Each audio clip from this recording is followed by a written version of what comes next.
We are entering the final saga in one of the greatest stories ever told, and we have followed the Straw Hat crew through their journey, from their phenomenal highs like taking down an Emperor of the Sea, all the way down to their deepest lows, like the battle between two very close friends. And even though we know some may not survive after achieving their dreams, we have to take a big step back and ask the question, what will the Straw Hats do after Luffy becomes King of the Pirates?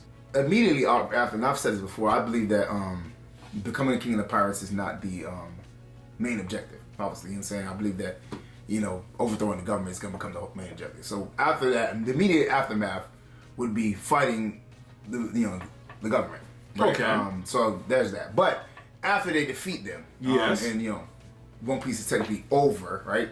I believe Usopp is going to get married, obviously. You know what I'm saying? What, to that girl that he used to hang out at the window on? The daughter chick, she locked up. But what it is, we already know what it is. Yeah. You know what I'm saying? I believe Sanji's going back to Bar today, whatever. You know what I'm saying? The restaurant on the sea. To work the restaurant? Yeah. I mean, I feel like... after finding the All Blue? Yeah, he find All Blue, you know what I'm saying? It gets passed on, you know what I'm saying? He becomes the new chef, you know what I'm saying? Okay, I can see that. Frankie... I don't know. I think he teams over Vegapunk, and then, you know what I'm saying, they just create new things. It seems like that's what his passion is. I think Brook dies. So I've said this before. I believe Brook's soul, he dies and his soul goes off somewhere. I believe that's in his story. I think he see Laboon for one last time, and that's about it. You know what I'm saying? I think he's gonna be the character. I think there's gonna be a character that dies, and I think it's gonna be Brook. And he's gonna see Laboon. I don't know. I think Brook actually might be the last character alive. If you really want to play it that way, he's the only one that can't die. You don't even have to kill him. You could have him being the one laying the flowers down for all the Straw Hats at the end of the series. It's always been... Well, we already had a situation where when Whitebeard died, there was somebody to lay flowers down for them. Who lays flowers for the Straw Hats? Anybody can typically do it. It depends on how quickly they die. Depends on how quickly they die. And do you think all the members are going to die? I don't think all the members are going to die. I think the easiest way to kill the character is Brook. Because, he throws his bones in the sea. Sea prison stone, his soul goes off forever, and that's it. That's the end of Brook. That would be expected. That would not be expected. Nobody. Brook? I think it's more... Family. Brook, come on. Brook dying is not expected. I think it makes more sense for Brook to die outside of Luffy.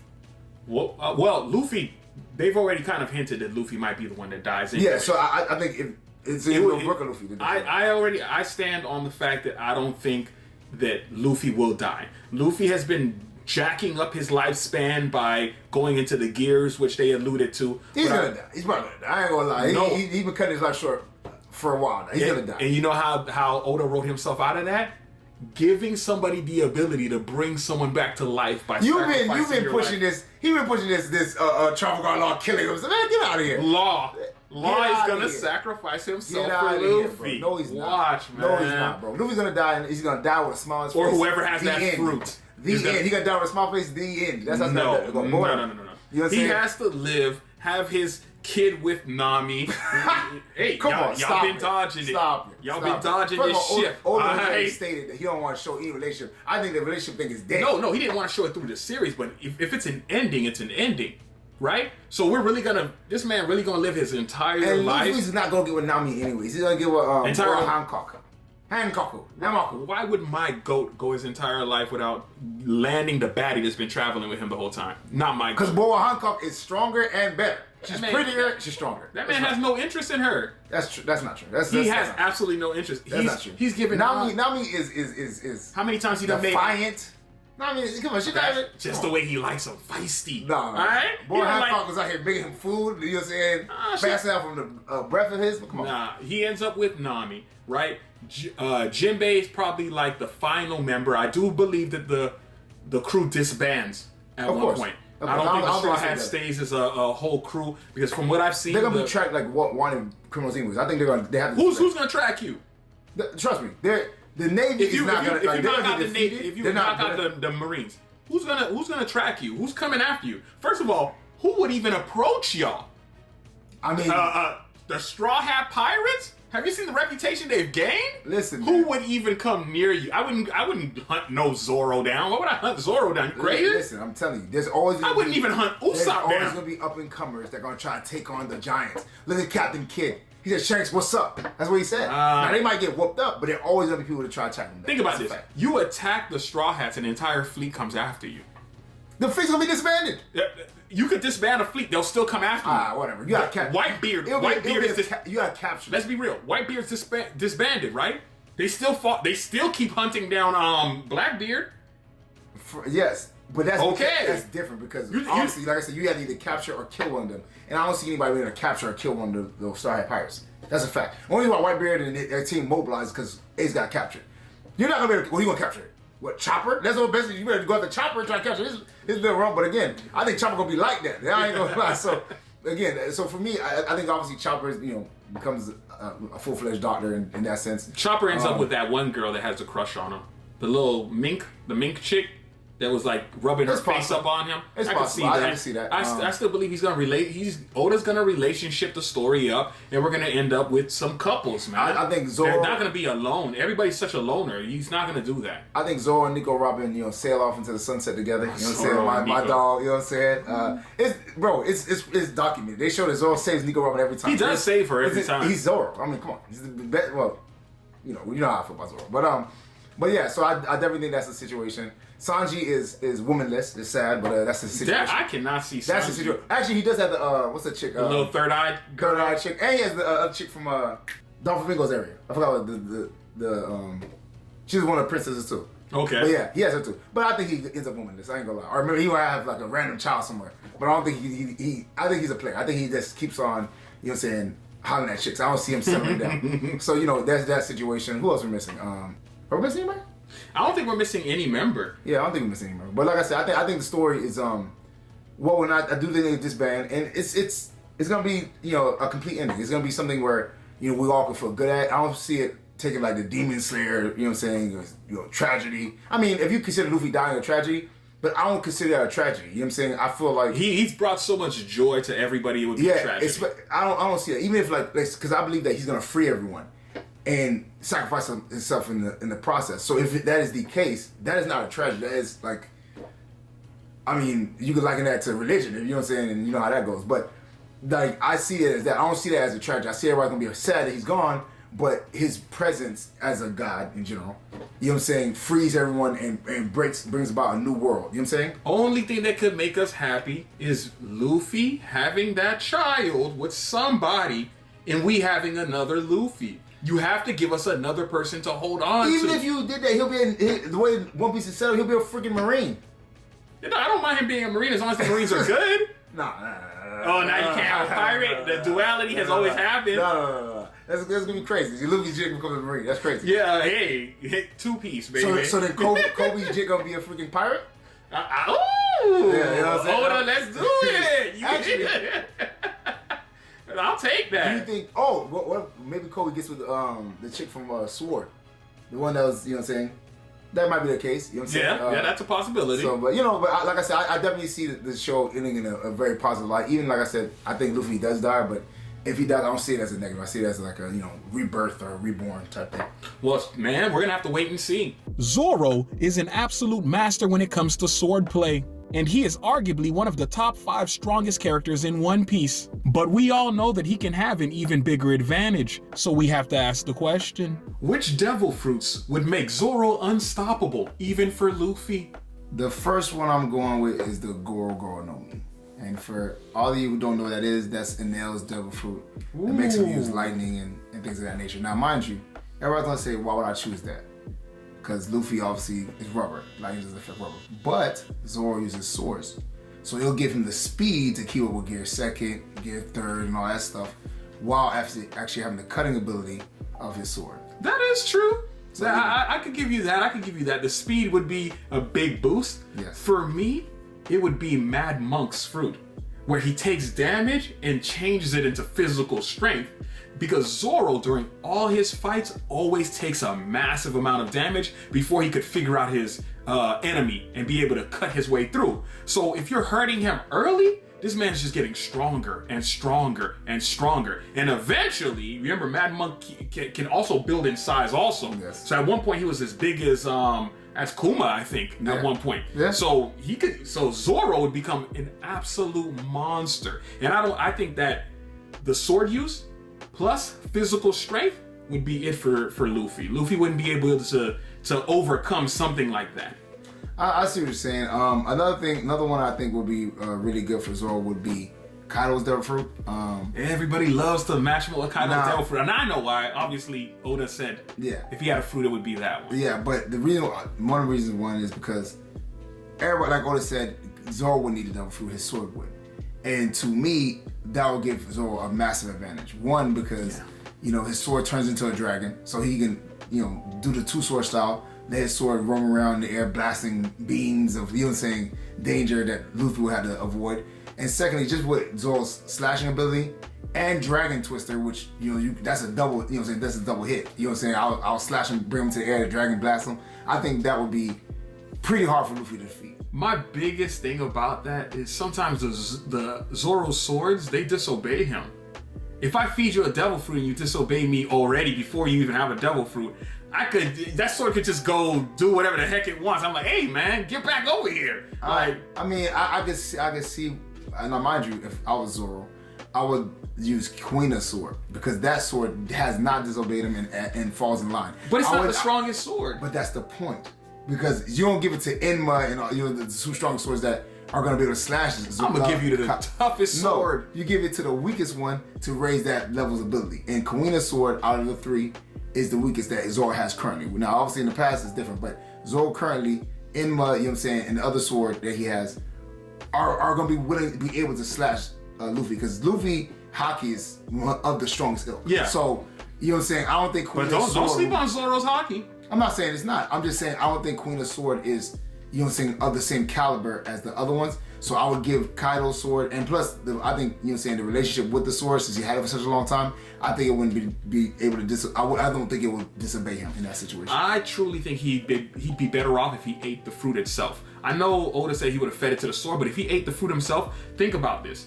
Zoro, beast form, dragon, with swords, he'd be unstoppable. Now I know Luffy did whoop up Kaido, but Kaido is not a sword user. The only slashing attack I think he had was he has this kind of beam thing he shoots where it slashes. But I'm talking about like beast form Zoro would have been just peak. But if I was gonna give him an animal type fruit, or mythical if you will, because that's more or less a myth. Yeah. I'd actually give him Lucci's fruit. That leopard fruit, the speed that he would get, because Lucci's beast form, the same situation. Zoro's already fast. You add that leopard awakening speed, he'd be freaking lightning, right? Luffy wouldn't be able to use any of those attacks that he loves to use. Any gum pistol, none of that. Your arms are slashed immediately before you could even blink, right? Now, I'm not exactly sure how fast Gear 5 is. Yeah. Because Gear 5 looked like it was keeping up with the leopard fruit, but that could just be the case of how it's being utilized. So I think that would be a better beast type fruit for him. And then with that also leopard fruit, I don't think, because again, now it depends on how you view the gap between Zoro and Luffy. I think the gap is sizable, especially after Gear 5. So before, I think Gear 5, I could say it wasn't, they were kind of close, you know what I'm saying? But once Gear 5 happened, I think with the ability of Gear 5 and all that stuff, because that's how I'm looking at it, I don't think that closes the gap. I think that makes him closer. I think he'll be able to stick with Luffy a little bit. You got me thinking. I think Gear 5 would still be stronger than. How far do you think Zoro is from Luffy? After Gear 5, I think it's. I don't think the gap's. I mean, it's a gap, but I don't think it's that big. I think the gap is sizable. So, for instance, if I would say, if they fought each other without jumping out their forms where they're at right now. If they fight right now, I think Luffy would thoroughly handle Zoro. Thoroughly handle him. Yes. I think Zoro would have damaged him because a lot. Here's the thing, right? With Zoro, just to be honest with you, outside of Haki, which Luffy has as well, and Luffy has observation Haki, so he can see in the future. He can when focused. I ain't gonna lie. He's a hothead. He is, but he can see in the future. He's able to now manipulate all his surroundings. So that means the ground, everything. You know what I'm saying? So I don't see how that makes Zoro I see hypothetically speaking. Let's say, because we don't know the extent of Gear 5, but let's say hypothetically speaking, Zoro swinging his sword at Luffy and he makes his sword turn into rubber. Then what? Now your slash attacks are just bouncing off. Like, I mean, he got hit with a whole metal spike bat and turned into, rubber and it bounced. Yeah, like, he protected himself from the spikes from that. So to me, and that spikes. So are you gonna be able to cut him? You know what I'm saying? Kaido was still able to cut Gear 5. But that's what I'm saying. Like, we're talking about Kaido with, beach form Devil Fruit compared to just King of Hell Zoro. You know what I'm saying? And that's why all it takes is a surprise. You just have to surprise him. But we're not, are we talking about a straight up fight or? That's a straight up fight. You have to be able to surprise him. That's not a straight fight. You think Zoro can't surprise him with an attack? No, I'm saying what I'm taking a surprise is he comes in and slashes Luffy out of the back. Luffy, I'm talking about like, you know what I'm saying? You'd have to kick up some dust, and then Luffy would have to be like, "Oh, where is he?" Zoro's not gonna do that. That's dishonorable. You know what I mean. You know what I'm saying? But another Devil Fruit I was talking about was Captain Kidd's Devil Fruit. I think that helps Zoro as well. Does it make him? I think it could kind of lean the tip of scales into Zoro's favor because as a swordsman, everything that you use is metal. You know what I'm saying? Yeah. And mind you, we've seen Zoro use brooms, all types of things as weapons and able to cut people. So I see it as if you have Captain Kidd's, magnetism fruit, you can get any type of metal to make it into a weapon. You know what I'm saying? And I think that would be very difficult for Luffy because he can attack him all different fronts. You know what I'm saying? Yeah, but he's a sword user. Captain Kidd makes these blunt objects. They're not for cutting. I'm not saying he's gonna use it like Captain Kidd. I'm saying that because the ability of Captain Kidd is magnetism. Yeah. Captain Kidd uses it to make machinery and all that, and that's one aspect. I'm saying that Zoro will use it for sharp objects purposes. So you know what I'm saying? I'm looking at he magnetized 20 different swords and turn them all towards Luffy, and do that type of stuff. Oh, okay. You're utilizing it like that. I'm not looking at it as I'm taking make a sword arm. You know what I'm saying? Like Captain Kidd. I think Captain Kidd, the way he uses it to me is not great. You know what I'm saying? I'm looking at it more of a Magneto, pull out these gigantic swords or whatever and slashing him in all different ways. That's how I see it. You know what I'm saying? Now, since Luffy loves to use doesn't love to use, it's just kind of an effect that he has now, where when he turns to Gear 5, everything's rubber. Mm-hmm. I really think Zoro with Senior Pink's Devil Fruit would be a problem. Him being able to dive into stuff, now he's manipulating the same thing you're manipulating, he could change it. He dives into it, swims, pops up on you, slash, goes into a wall, swims on you, comes back, slash. I think that would give him an edge that would give Luffy fits. But here's what I think, that could be good and bad, because this is also the mindset of, are they fighting inside or outside? Because this it don't matter where I'm at. Well, we might say even outside, I'm jumping into the ground like it's. You know what I'm saying is this, right? Luffy being able to, turn clouds into rubber, doing all that stuff. He can just, go into the air, make clouds of rubber, and just strike you with lightning from the the sky. Easy. I'm gonna slash up and move all the clouds. I am. You can use that as well. I'm moving all the clouds. I'm gonna split the sky. No clouds. Let's go. All right. No, you're not gonna be grabbing clouds on me. You're gonna have to figure something else. Lightning strike. But like I said, I think to me the best one would be Enel's ability, because like I said, I think Luffy's main reason why that Devil Fruit didn't really work on him was because that was his only attack. You know what I'm saying? Even when Enel did fight Luffy and he had the spirit thing, it was a problem for Luffy. If Zoro with his 3 swords is, and I think the biggest issue with Zoro and Luffy is the gap in speed. I think Luffy and Zoro strength-wise, they're comparable. I think the gap in speed is their biggest problem. Cause I think Luffy, as soon as he does Gear 2nd, he's gonna be moving at a speed that I don't know if Zoro can keep up with. And if he can move the speed of lightning, and plus I ain't gonna lie, just keeping it honest with y'all. I'm a Zenitsu fan, so swordsman with lightning, that's my thing. So I think that would be the freshest thing. I ain't gonna lie. So green lightning would be dope as hell.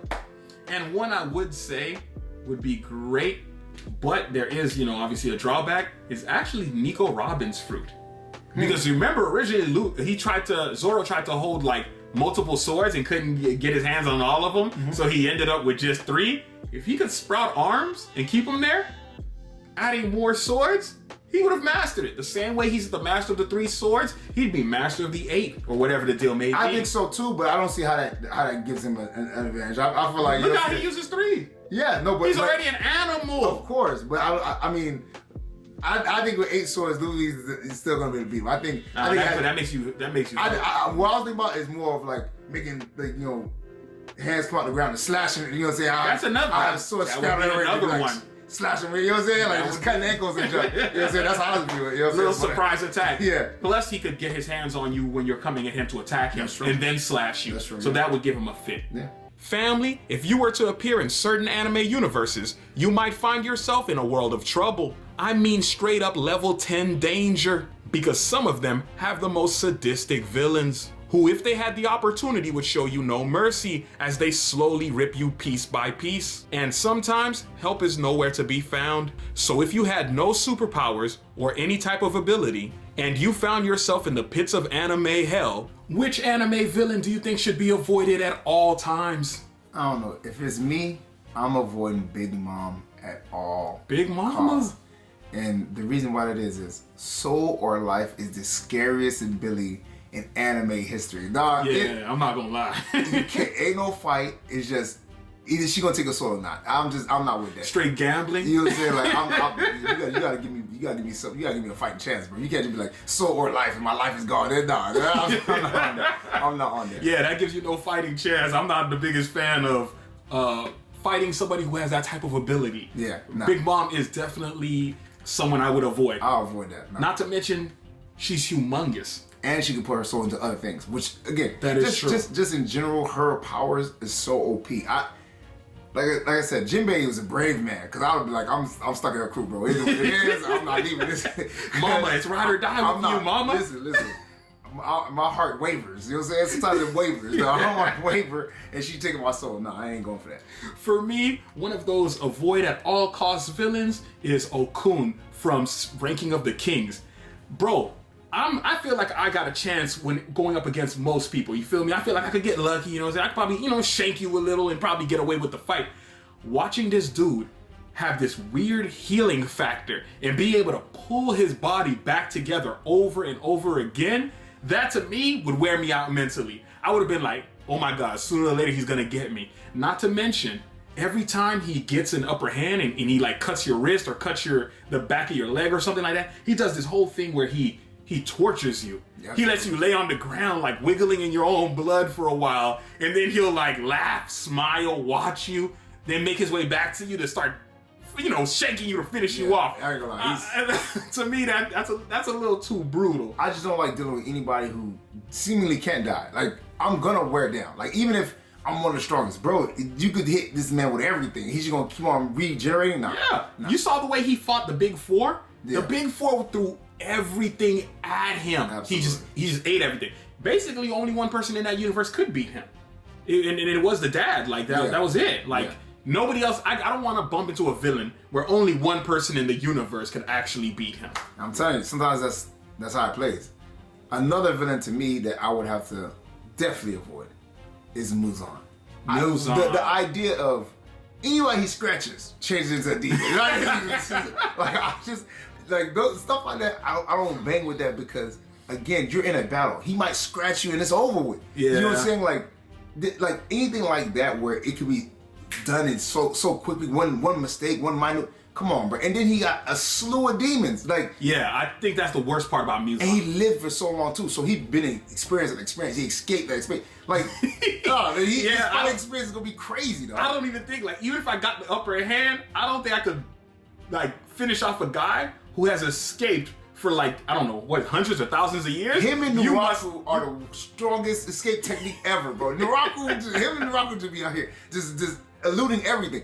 That's somebody you don't want to fight because even if you got the killing blow, somehow, some way, he's gonna finesse out the situation, and the next time you see him, he'll be strong. Yeah, I already know. I saw how difficult it was to beat some of his upper rank demons, and if he really wants you, let's say he really wants you, right? And he's not personally going after you, and he sends these guys after you. You want that little scary thing creeping up into your room looking for you? Yes. Because Muzan wants you? Come on. Do you want the one with upper rank 3, the little hothead that be throwing the punches that fought Rengoku? Bro. I do not want that guy looking for me. No, he doesn't even look like his head is straight on. Like he might just if he's supposed to bring you back alive, I don't think he'd even bring you back alive. You got Gaitaro and Daki who freaking you gotta cut their heads off at the same time. I'm not surviving that. This? It's another situation where you need a team. There's only a certain type of people who could beat these creatures. So with that being the case, if you end up in that universe with no powers, what are you supposed to do? You basically need to hide behind people the entire time, or else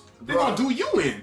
No, and then again, like any villain that can just change the situation so easily is a problem because you are the good guy usually. Yeah. He gonna scratch everybody around you, bro. He don't care, like, it's scratching the person, dog.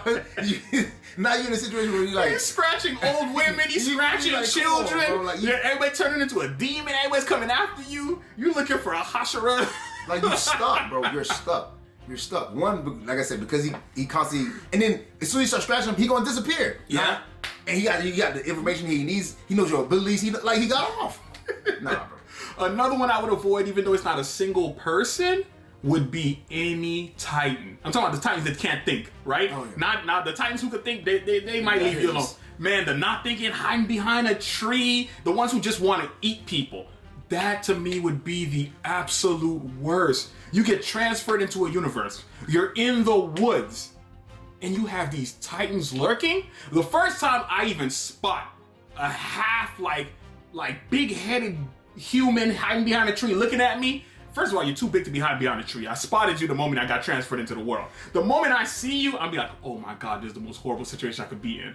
I don't even care if they come in and save me, right? If they come in and save me and take me behind the walls, I don't even want to be there. I'm like, please send me back to my world. Yeah, because I don't know what that was out there that y'all dealing with, but I got a feeling they're going to get in here sooner or later. I'm living my life and all of a sudden a foot gonna come through the wall and then they gonna be out here.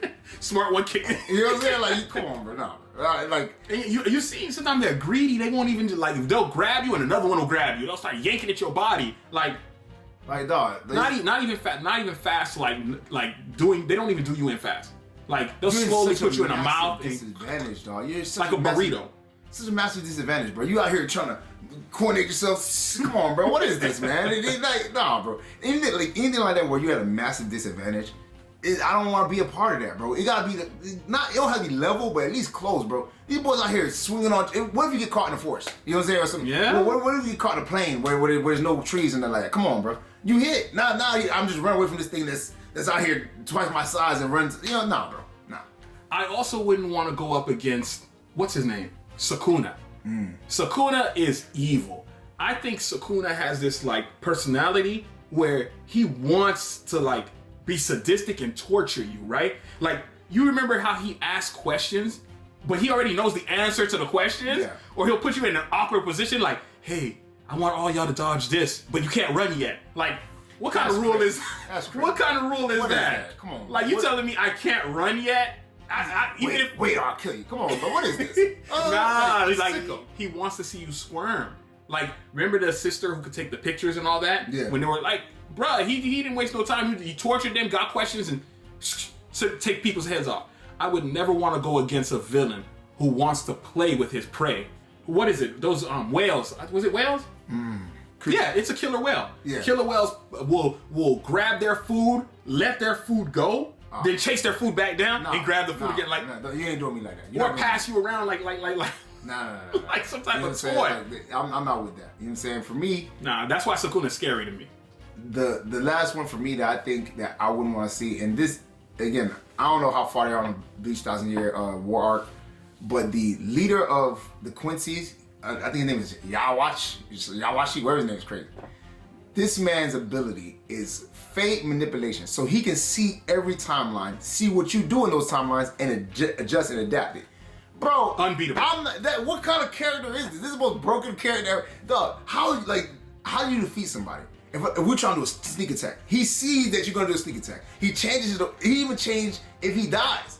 Dog, I don't want to fight a character like that, bro. This is like a broken game, bro. What is this? Like, you know absolutely, like, come on, bro. Unbeatable. That power is stupid, bro. Like, level of difficulty on 10. And then you gotta think about it too. It's so discouraging because you know this man. Anything I cook up, because some anime you watch, they come up with some really cool plans. You know, okay, boom, dang. You know, he figured this out. Oh, this is one of the weakness. Okay, boom.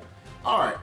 Even if you did that with him, you can't win because he sees it and then he just changes it. Nah, bro. That power to me is too OP. And for me, like I said, I want a fighting chance. I don't see you have you gotta be some Destiny draw. You know what I'm saying? You gotta be some Yu-Gi-Oh pulling out a card. You gotta be some crazy stuff to actually defeat this dude because again, and then my mindset is this: even if you are that, I think his powers he has like this one night where you know what I'm saying his power goes to someone else.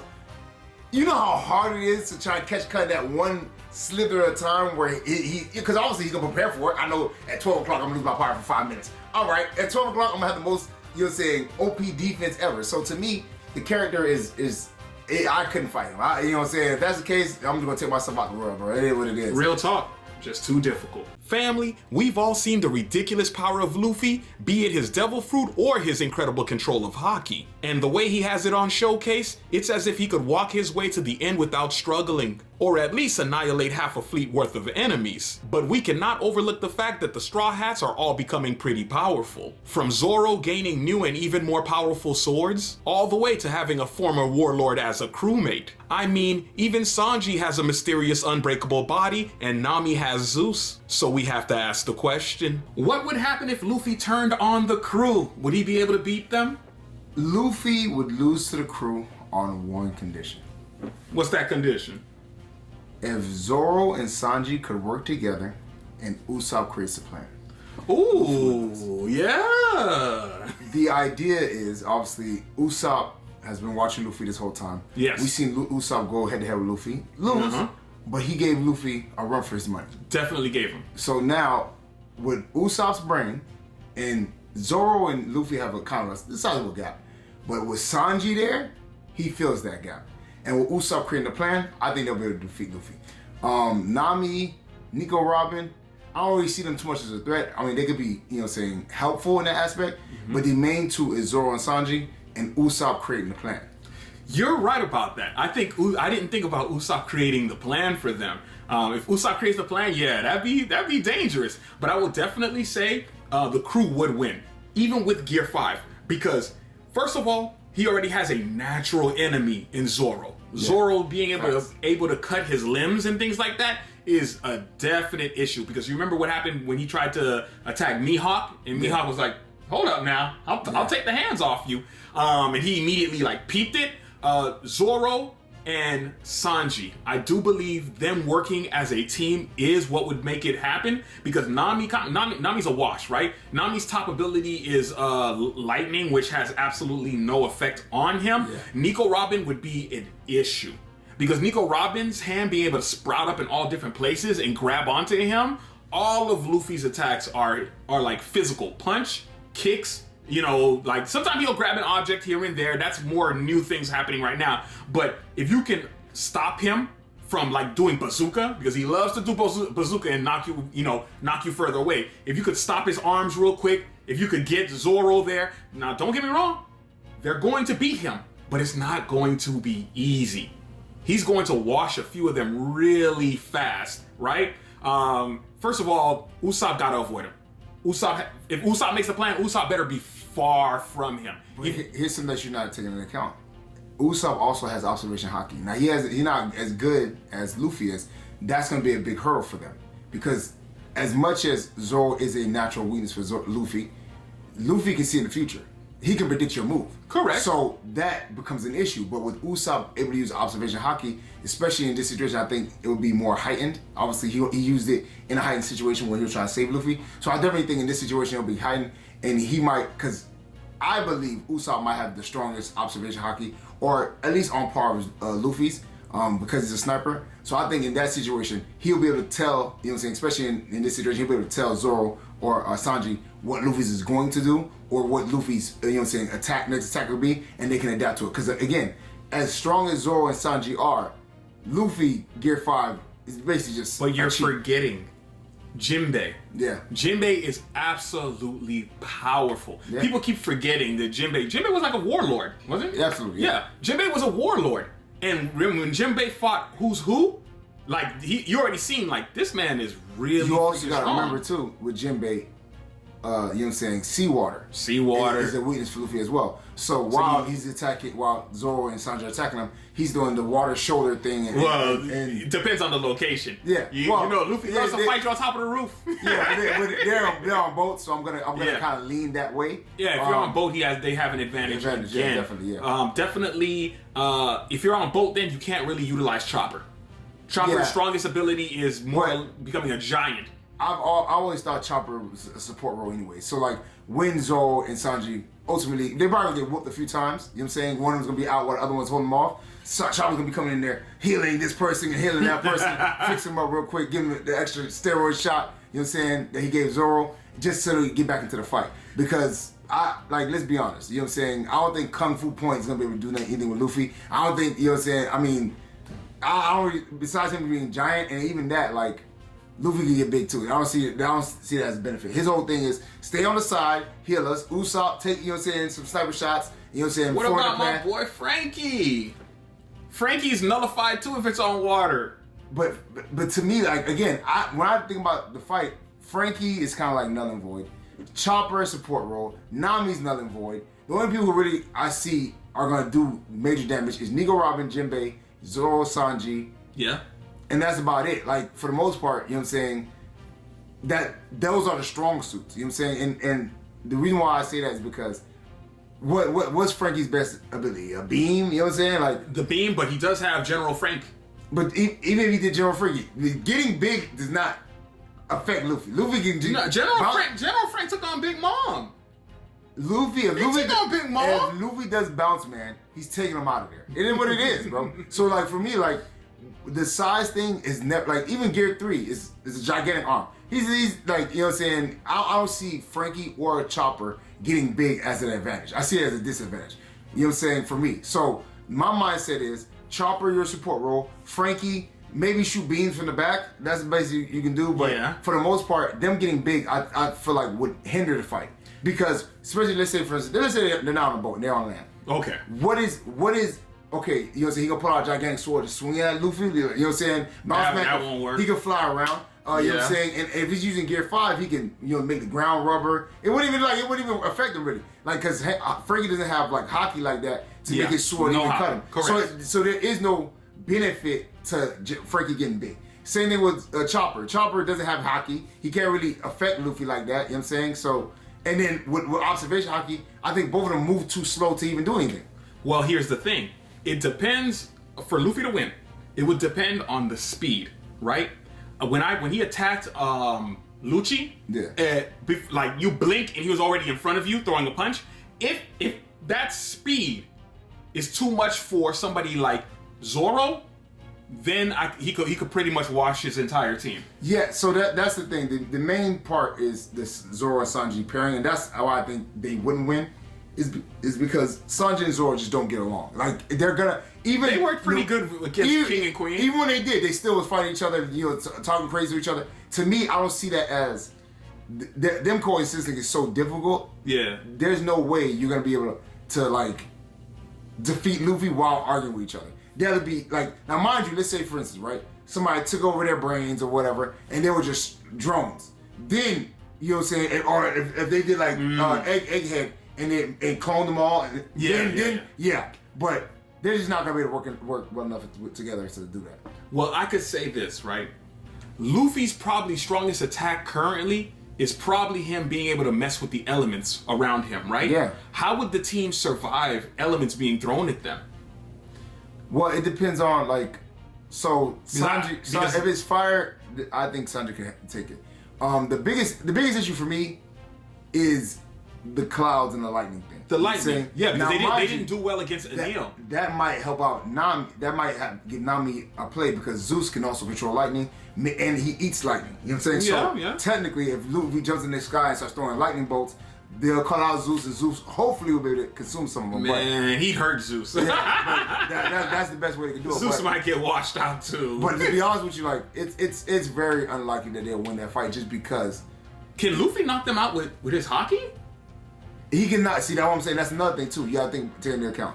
Luffy can knock out Like Frankie. I don't know if he can. I don't know if he can knock them out anymore with it. I think he can. I think they've built an immunity to his ability not because he sprayed it around before and they didn't get knocked out. I think his team has built an immunity to his. I think Zoro could take it. I think Sanji could take it.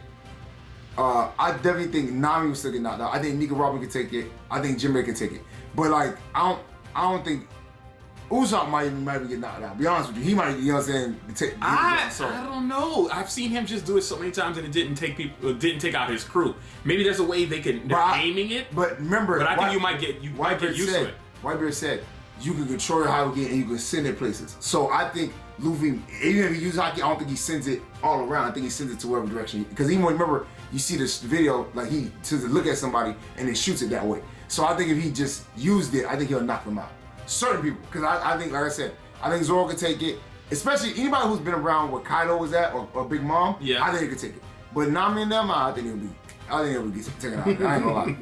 Some people have the power to destroy an entire fleet in the blink of an eye, while some people can level an entire city or control an entire population of people. And that is the power of devil fruits in One Piece. It's like everything in your wildest imagination is manifested. And at this point, we've seen a couple hundred of them. But we know everyone has an infatuation with the obvious overpowered ones, like fire or any of the elementals. But there are some that are overlooked, so we have to ask the question. What are some of the most underrated devil fruits that you believe are extremely powerful? For me, the first one I have to go with is the slow fruit. I think the slow fruit is one of the most slept on devil fruits. Yes, it was on I guess filler with Davy Deathbath, but the slow fruit can do so many things. One, if I need to escape, I can just make you slow and get up out of there. So that's true. That in general makes it really good. But also, anytime you get shot at, so snipers, I can affect that. Yeah. You know what I'm saying? If I'm fighting you, I can slow you down. It just, and then the effects also are slow. So I can hit you with a 10-piece and you're not gonna feel it until, you know what I'm saying, a few minutes later. There's so many benefits to the slow fruit that are slept on, and obviously because, like I said, it was kind of a funny episode, nobody really paid attention to it too much. But when I seen that, I was like, man, if I had that devil fruit, I wouldn't be mad. I'll be honest with you. A lot of the attacks in One Piece are speed-based, right? Yeah. Especially like when you see the way Shanks took out Kid, he was just too fast. Like exactly. Kid was just like, oh, he was already in front of me, slashing me before I could do anything. Exactly. If he had a power like the slow fruit, he could have slowed Shanks down a little. Well, almost, because Shanks likes to break your devil fruit. Yeah, Magneton didn't do nothing for him, but maybe slowness with him. Yeah, probably. Well, one for me is the washu fruit. It's it's from that old lady in the Marines where she could do this thing where she hangs you on a clothesline and washes out the evil and malice out of you. I think that's probably one of the most OP devil fruits because a lot of the people are just villains, right?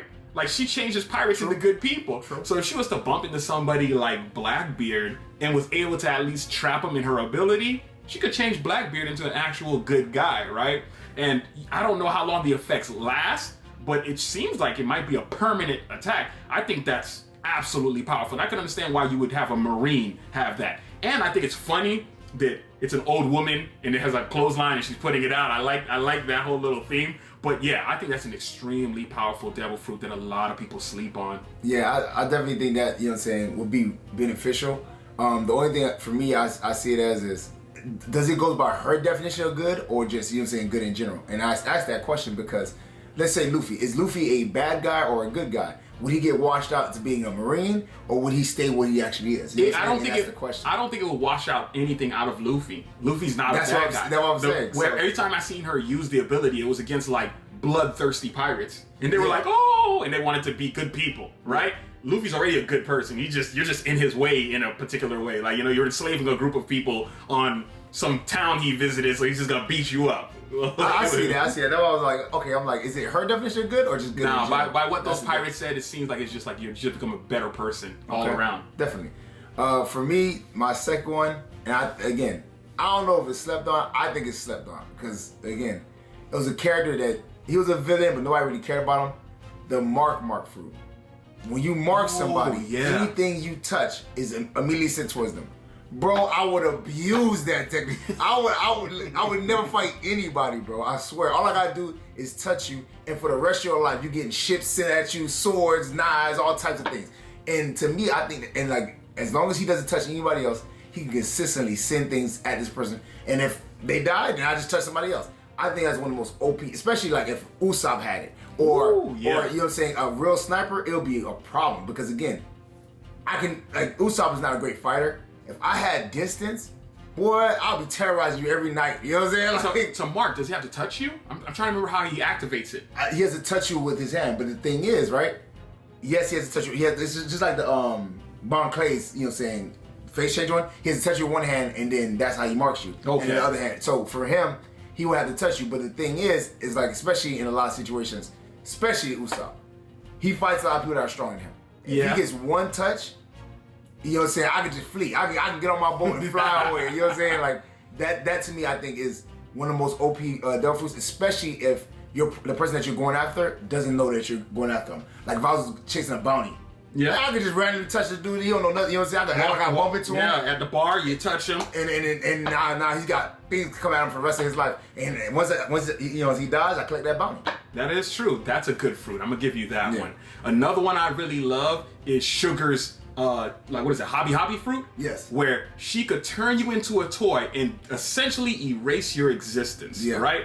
That's OP. That's the craziest ability, to erase the memory of me to an extent out of people's minds or that I ever existed, and to be able to trap me in that form is the craziest ability. That is somebody I truly would avoid. If I knew that was the ability, I'd be like, that pirate group, guys, let's avoid them, because if anything, I don't even remember if I even lost members of my crew to her. Exactly, absolutely. So I do not want to go near you. I do not want to fight your crew. That is a devil fruit. That is like one of those S-tier devil fruits to me. Yeah. And one of the most creative that Oda came up with to me. I feel like a lot of them, you know what I'm saying, a lot of the side character devil fruits are slept on. People just, you know what I'm saying, they kind of just go under, you know what I'm saying, under the radar when everybody wants to do the flare fruit and all these things. But yeah, people love the fires, the ice, all the elements. People love the element fruits, right? But come on now, people. Turning you into a toy and erasing your existence. And playing with you for the rest of their lives is crazy. Oh my God, that's crazy. But for me, my last one is the mirror fruit. Traveling through any mirror at any time and going into a mirror world where they can't, bro. One of the most OP fruits ever. Yeah. Now, the way I'm thinking about it, if I had, you know what I'm saying, obviously you can't do this in One Piece, but if I had all three of those fruits, I would be the most unstoppable character ever. I would slow you down, I would mark you, and I'll jump in the mirror world, you can never catch me. Just sending stuff through the mirror. Yeah, whatever, bro. You can't go near no mirrors for the rest of your life. For the rest of your life, you know what I'm saying? And like, again, one of the best things about it is, one, you don't know. You know what I'm saying? So like, she can just pop up at any mirror at any time. She also can see where you're at, and you don't know where she's at. And to me, just traveling through different locations, she can travel, you know what I'm saying, in massive different locations because of the mirrors. So she can go from this mirror world to another location on a boat, or you know what I'm saying, in another location. So for me, if I need to escape, I just jump in the mirror and I can travel towns, islands away from you. You know what I'm saying? You'll never know. So for me, I think the mirror, and then obviously you have your own mirror pocket world where you could just watch people, and you know what I'm saying, it's good for espionage, it's good for spying. That's where it comes in. Yeah, the ability that you're able to watch people and know what's going on. Yeah, espionage would be A1. Yeah, now, definitely spy. For me, my final one is the castle fruit from Capone. Yeah, definitely OP. That is the craziest ability to have an entire army inside me that can fire. Remember, they could open it up and fire at people, and once it crosses a certain threshold, everything enlarges, you know, back to its original size. Yeah. Cannonball attacks, bullet attacks. At one point he sent horsemen out, men riding horseback to come fight you. It always seems like you're by yourself roaming, and you could immediately just release a bunch of people or a bunch of attacks out of nowhere. Plus, you could go inside your own body. You have rooms. You have like places where you can have meetings. You could like mold another version of yourself inside yourself. And not to mention that, you can turn yourself into a gigantic fortress. Yeah. And it's hard for people to destroy the fortress. And while you're in there, you're planning, you're plotting. You could bring in a whole group of people. Like the display that he had during, was that Doflamingo's arc? Yeah, I think Doflamingo, we were talking Luffy and all that. Yeah, the way this man displayed his abilities, I was like, dude, that character is worth that devil fruit. Like, Capone is devil fruit is just top tier devil fruit that is slept on. I know I've seen a lot of people say, I want this fruit, I want that fruit. I looked at Capone's fruit, I was like, I'd eat that one. Yeah, but the thing is, I think he's in the wrong anime. Cause he should be in Jujutsu Kaisen, all the jumping he's doing. He does a lot of jumping out here. You know what I'm saying? Like, he's an automatic jump, bro. Yeah. He's an automatic jump. When I seen that jump and people just jumping out his bodies, he always got. He got. First of all, you got to carry his whole family with him. His whole family. So you never lacking. Wife you and never kids. lacking, dog. You never lacking. And again, like you said, if I got wife, kids, you ain't never getting them. You know what I'm saying? Obviously, you know, villains, they gonna try to take your family. Oh, my yeah. family with me all the time, Yeah, bro. my family inside me. We good. She's good. in my heart. All right. We good. So definitely, I think Capone's devil fruit is top 10. Like I said, man, there's certain devil fruits, man, that I know don't get a lot of shine, but that's one of the top. Most definitely. Jin Woo versus Baron was a movie. This was a phenomenal episode, and I am happy I got to witness it with all of y'all. Yeah, this episode was like that. And the first thing I have to say about this, if you see an ant in any anime, avoid at all costs. Them ant arcs. What is up with the ants, man? Like, what is up with the ants, dog? You know what I'm saying? Obviously, Hunter x Hunter, the first time I seen the ant, I was like, okay, it's gonna be an ant. The ants were like that. Yeah. Now I see an ant flying to an island. You know, okay, it's an ant. Killing everybody, killing hunters and all that. Like, it's like, bro, why is ants so powerful in the anime universe? Man, I don't know. But I know that a lot of people, you know, they read ahead. You know, obviously we don't read it. Yeah. We just like to enjoy the anime just as is. But I heard that the ant arc is crazy. But I didn't know this fight leads up to the ant arc, right? Everything that we've been seeing from prior episodes, him building that army when he fought the snow elves, he collected them. When he actually, I forgot, he ended up like, you know, knocking off one dude and raising a dude to go fight for him, which is crazy, which making him look a little evil. Like, everything he's been doing so far has created the most phenomenal army, and the way he utilized it during the fight with Baron was straight peak. It was cinema. Well, I'm like, it's definitely giving me, you know, the reason my attendance is what is behind the scenes that's controlling everything. So like the elves, they were told to kill humans. Don't know why, or don't know who's telling them. You know what I'm saying? The orcs woke up, was told to kill humans, and he's like, I thought I was the main character, but it reminded me of that REC World 1 skit. When you think you're the main character, but you're the side character. Yeah. That was like, it's supposed to be me that's running things. You know what I'm saying? But obviously, he was just a stepping stone. So, and then now, what is it, the Radu family? Yeah. You know what I'm saying?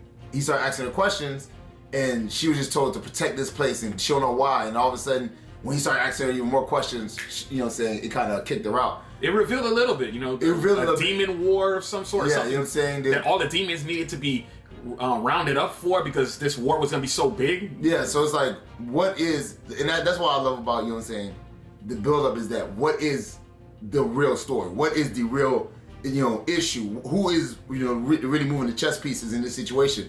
That, to me, obviously intrigues me a lot as far as this episode goes. Now, the way he utilized his soldiers, almost like a game of chess, right? Now, every time you see him fight, he's got, what's his name, Icarus? Yes. Icarus is his right-hand man. You're talking about speed. You're talking about big counterattacks, right? Then he has Tank. And he has just Tusk, which is just, you know, defense, magic. Yeah. Dude, it's great. I love the idea that, first of all, I love that, you know, her father from the Riders family was able to peep that he had all these powerful, you know what I'm saying? I didn't know people could see it. I didn't know people could see it either. That was interesting. And it makes me think that you gotta be a certain level or be, you know what I'm saying, strong enough to actually see what he actually hiding. So that to me seemed interesting. But also, like, what I love about the way he uses his pieces is, like you said, he moves using like chess pieces. You know what I'm saying? It looks like he's the king on the board, and he just, you know what I'm saying, he's very strategic on how he places these guys. Plus, one of the things I love was when they had Baron kind of hemmed up, you know what I'm saying, stabbed in his arm, stabbed in his chest, all that stuff. And he kind of like some self-destruct, you know what I'm saying, explosion thing and knocked everybody back. Yeah. I love that because it reminded me of the Vegeta, you know what I'm saying, blowing himself up versus Majin Buu. So, you know, every time I see somebody, you know, blow themselves up, I think back to the Vegeta, you know what I'm saying, crying and blowing himself up. So I wish we would have had more time seeing that dragon that he was riding. Yeah. Because the dragon only had a handful of attacks, but man, that was a dope entrance for the dragon. Like it was like riding through almost like this lightning thing. Then it like lands on top of the building, and you're like, oh, okay, he has a dragon, he's riding it. So I would have liked to have seen more of that dragon instead of it getting, you know, his head chopped off. I mean, I feel like, you know what I'm saying, even with the soldiers and everything, they kind of like, they get wiped out quick. Every time like a bunch of soldiers come out, like, you know, Tuz does some magic and wipes out like scores of them, you know what I'm saying? Even when the main boss or he has some kind of right hand man, they get killed like immediately. And it tends to get down to just him and, you know what I'm saying, main villain and, what is that? Jinwoo? Jinwoo, yeah. Jinwoo's fighting. So to me, like, I kind of always expect that. I kind of expect that they never really have a grand entrance as far as, you know, they're just gonna be around and get killed like in like first 2 or 3 minutes, and then they're gonna get into the main battle. So I do like that they gave him his one-on-one, yeah, because he's notoriously been jumping everybody, as we all could see. But having it be a situation where he ran out of his mana and everybody was wiped out, and you got to see like, okay, now you're not gonna have these people to depend on. You got to throw hands with me, like really throw hands with me. And he held his own, even though that dude was stronger than him. And that's another thing. Like, this was a refreshing time to see somebody that actually was stronger than him, that he had to, because, you know, recently he been making quick work of everybody. Yeah.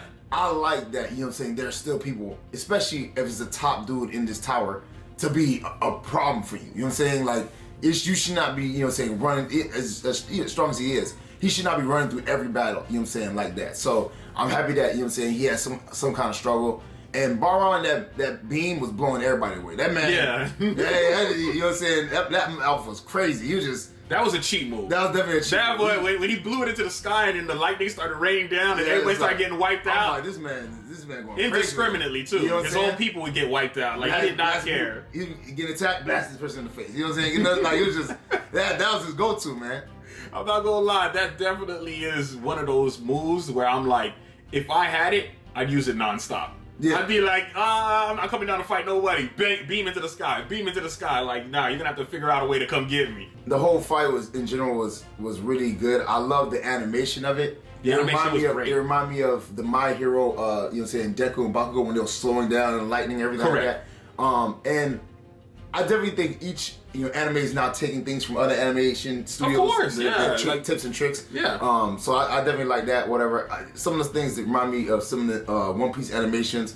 So like, I definitely like that. I don't know if they have any connection or anything like that. Most likely they share animators and things like that, or an animator goes to work there, or you see a technique that you like, because I look up techniques and stuff in animation, and I see a lot of it being utilized across the board. Yeah, so I definitely like that, but I ain't gonna lie, the chick, I ain't begging with her. I like her. Nah, man, she on that what she wanted. First she was like, don't kill me. Then she tried to slash him. Then she, don't kill me. Come on, bro. I ain't with that. You. Okay. Now, mind you, she did come in the clutch when she threw her little spear thing. Yeah. But did absolutely no damage. There was no damage. Zero damage. But you know what I'm saying, you can't trust somebody like that, boy. She tried to have you drop the guard and then stab you in the back, and then you peek again, so she dropped the guard. Like, come on, man. Nah, I could trust her because she thought you were gonna go knock her dad off. Like, you finish with me, you're gonna go to my dad's castle, knock him off, and then keep on moving? Nah, I'm gonna lie to you too. Please don't kill me. Ah! Like, you know what I'm saying? Like, oh, my bad. No, what did he say? You gotta convince me. Y'all came here, y'all started killing people, and now you asking for to be spared? Yeah. Come on, you wildin'. You might be murking people left and right, now you talking about spare me. Nah, bro. First of all, I don't know what you are. Your ears are not long, so that's suspicious. You don't have the vampire teeth. That's suspicious. And you're just wiping out all my people that hang out in the city? Come on. You are a villain. Okay, yeah. Now this villain about to take you out. You know what I'm saying? She like I said, because she got a pretty face, she got lucky. All right? Well, I definitely enjoyed the episode. Let us know if you did. Being a villain in your favorite anime seems like a good life. I mean, you get to roam around and do as you please, most likely with your favorite cutie. And most of the time, nobody could stop you due to your devastating abilities, be it world-crushing strength or some supernatural ability. But sadly, the universe is always finding ways to maintain balance, which could put your life in danger. So we have to ask the question, what anime hero would you avoid at all costs? The first one for me is definitely Eren from Attack on Titan. any hero that's willing to go to whatever lengths is somebody you should avoid. Most heroes, they toe the line. They, okay, I want to defeat you but capture you alive. Eren doesn't seem like he's on any of that. He will kill you. He'll do whatever underhanded, mischievous things he needs to get the job done. Anybody like that, you avoid at all costs, because at least if I'm fighting Batman, I know he gonna whoop me, but I'm gonna go to jail. I can hopefully break out. If I'm fighting Eren, there's no getting out. You get knocked off. Yeah, he look like the type that's gonna tear you to shreds. Yeah, like definitely. If he's going after you, that man gonna turn himself into a titan. He's probably gonna rip you in half. Yeah, there's no escaping that. And even if you yourself are a titan, he's going to beat the dog, breaking jaws all time. He'll crack you open. No, I'm not fighting Eren. I'm avoiding him. Yeah, definitely. One of the ones I would avoid, even though he's an anti-hero, if you want to call him that, right, is Zoro from One Piece. For some reason, first of all, I'm a melanated dude. I don't need him hunting me down also, right?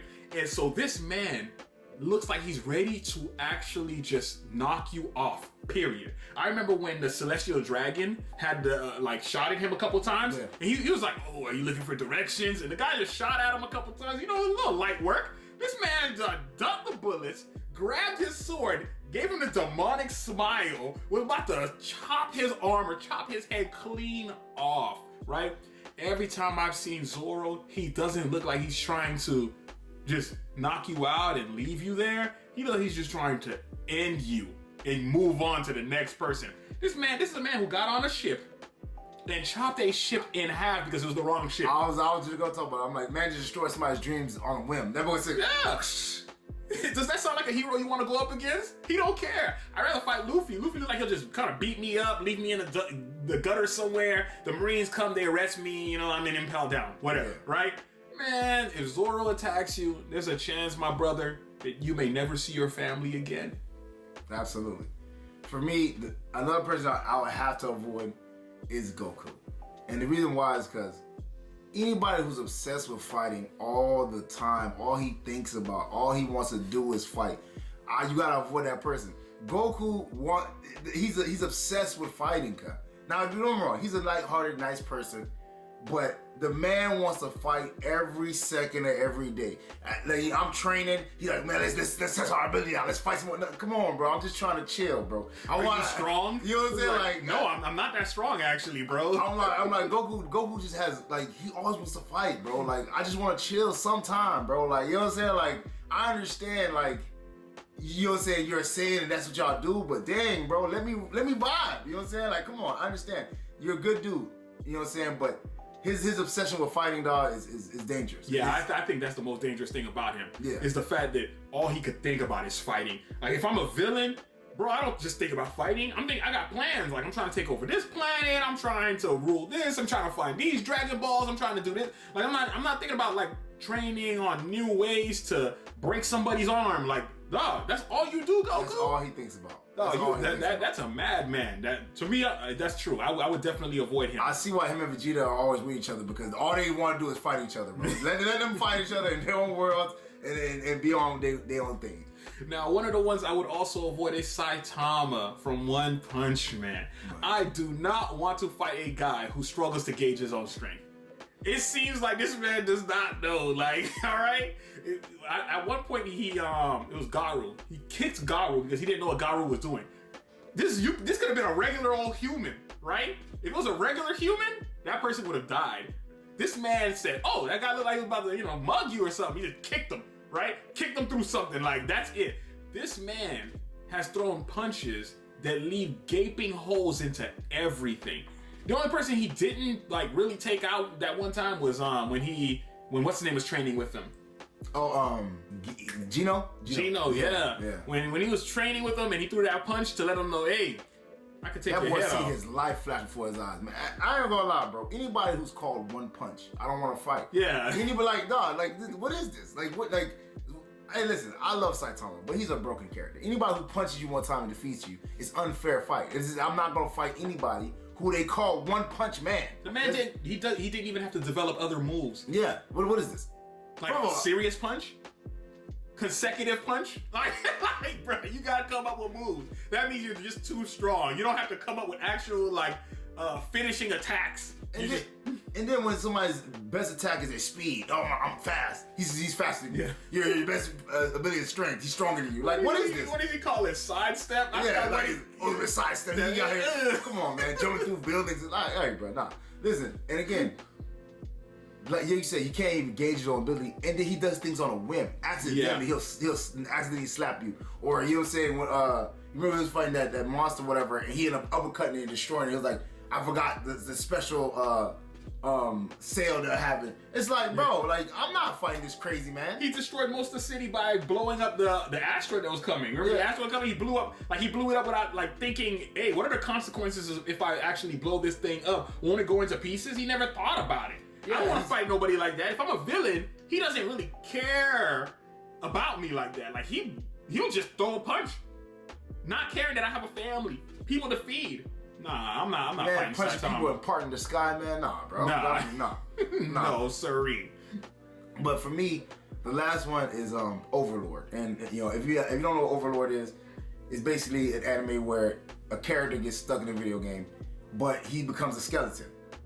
And he is heartless, pun intended. This man is just, like, again, he's a hero, but he's not a hero, bro. The man sent these gigantic mouth monsters and destroy people. Like, again, he stays by himself. He stays to himself.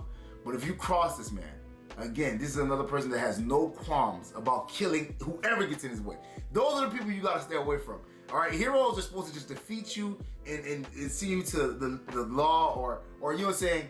You have some sympathy. Okay, I see how you turn evil. Now, you know, we're gonna try to rehabilitate you or something like that. These dudes, they have no heart, man. They have no heart. They're willing to kill you. I see he have people getting eaten up by monsters, all types of, bro. I can't, bro. If this man, I can't even call him a hero.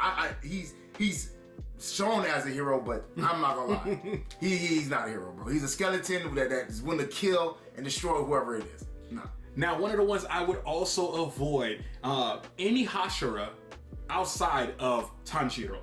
The other Hashiras are they're as demonic as the demons that they're hunting. Everybody is ruthless. Everybody has those eyes that look like they're like those lifeless eyes. I do not want to fight anyone. If I'm a lower level demon dude, you know, I'm just chilling, eating a couple humans here and there. You know, not too many humans, right? I don't want one of them chasing me through the woods. Like, I'm like, hey, cuz, like, what's up with this dude? And they do not care about what they do to you. You see, Tanjiro will talk to you.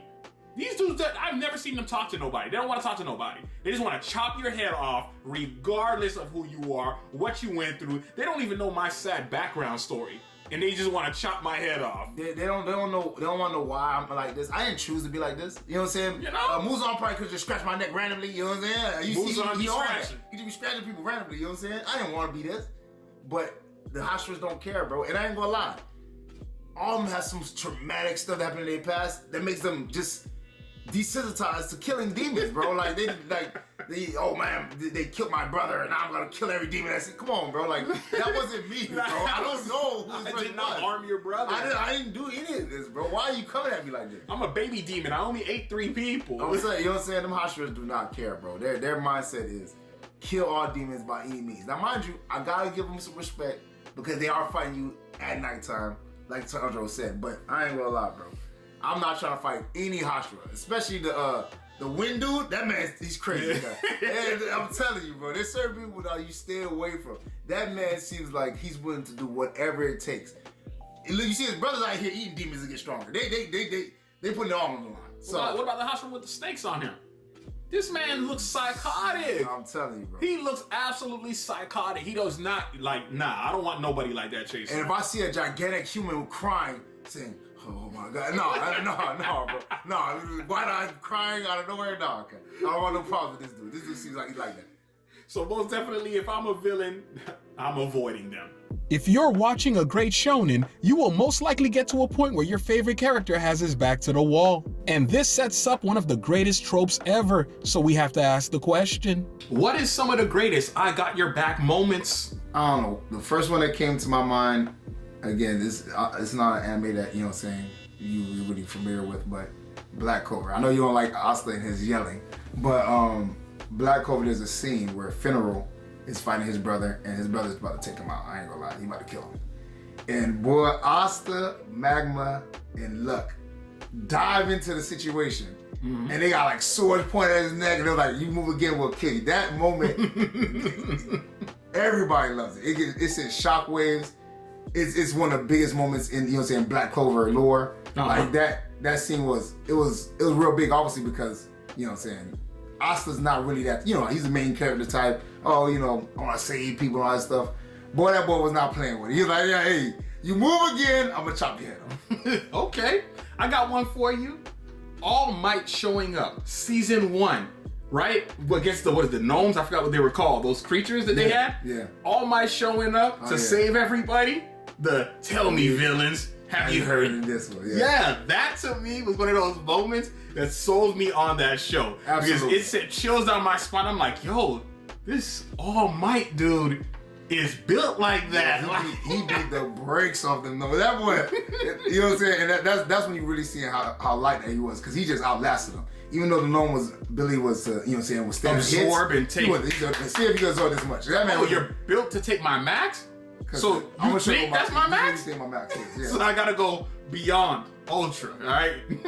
That was probably one of my favorites, man. Yeah, that was definitely a dope one. For me, another one that I ain't gonna lie, I respect it, man. Hunter x Hunter.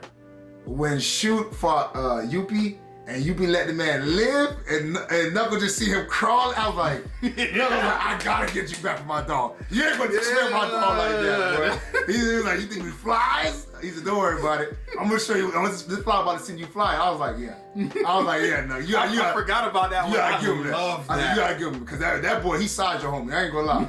He sized your homie, dog. You come back like, well, why have he killed you? What? He You're didn't still take alive? the time. He didn't even take the time, man. Or he ain't gonna do nothing. Let him crawl on. God. Nuts, man. Come on, man.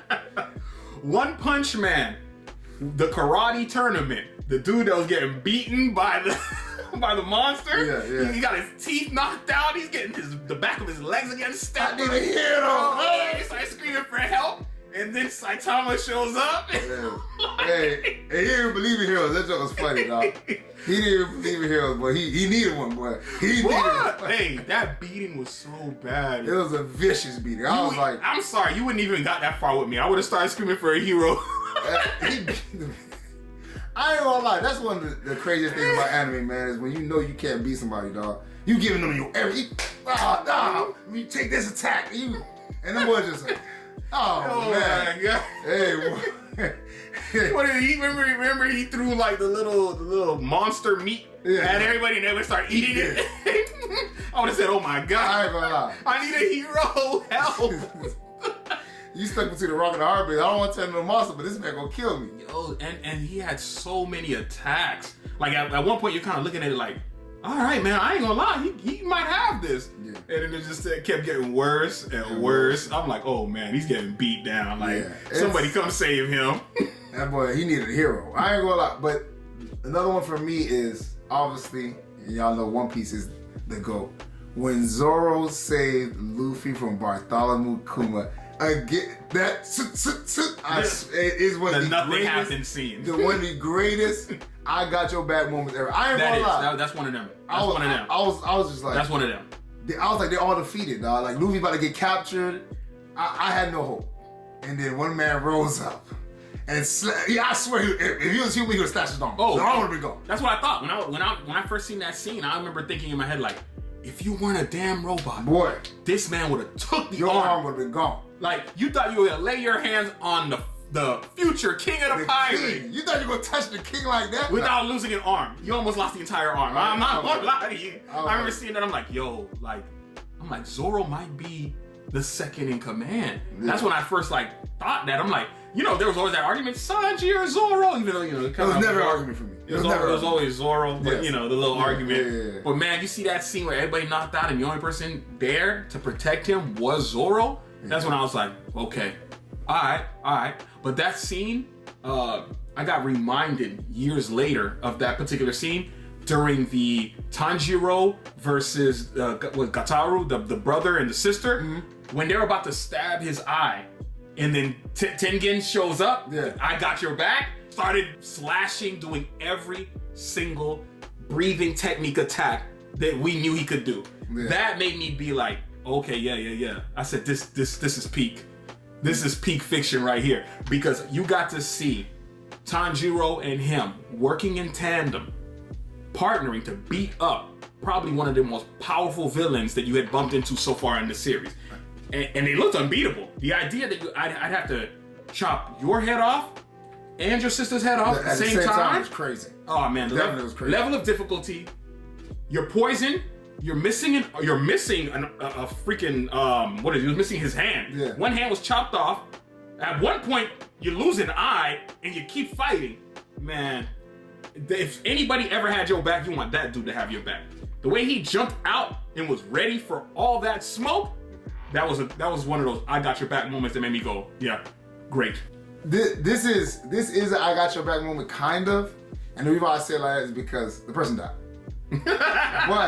but the get back was legendary.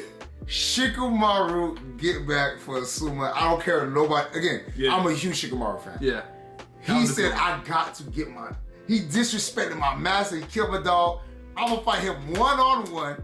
No, and again, that was the first time we seen somebody go head-to-head with a Akatsuki member.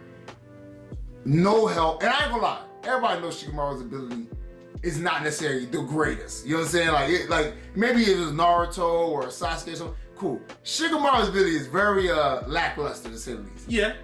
But when I see him fight this dude one-on-one and bury his head in the forest with the deers, I said, hey, this is he OP to me. Ever since then, I was like, yeah, well, I go. I think that was.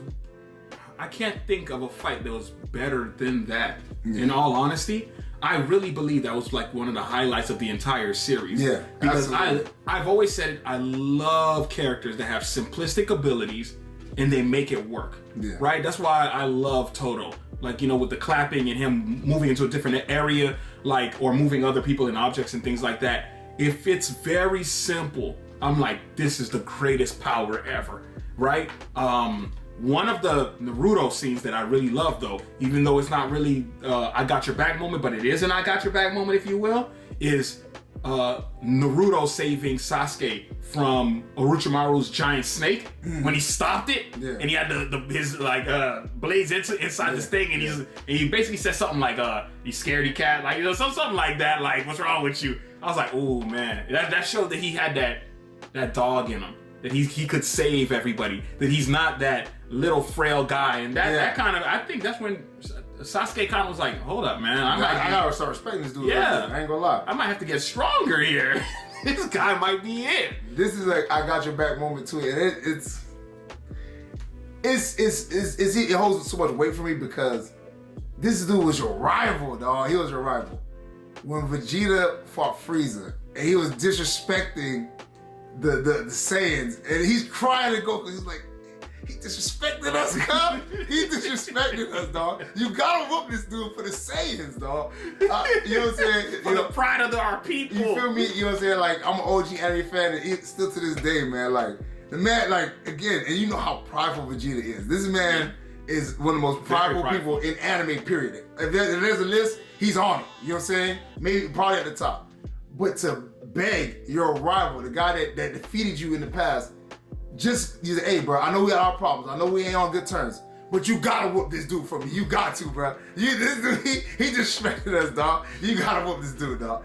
I was like, I respect it, man. Like, sometimes you gotta do it for the race, man. You gotta do it for the good of the race. Well, I definitely feel you on that one.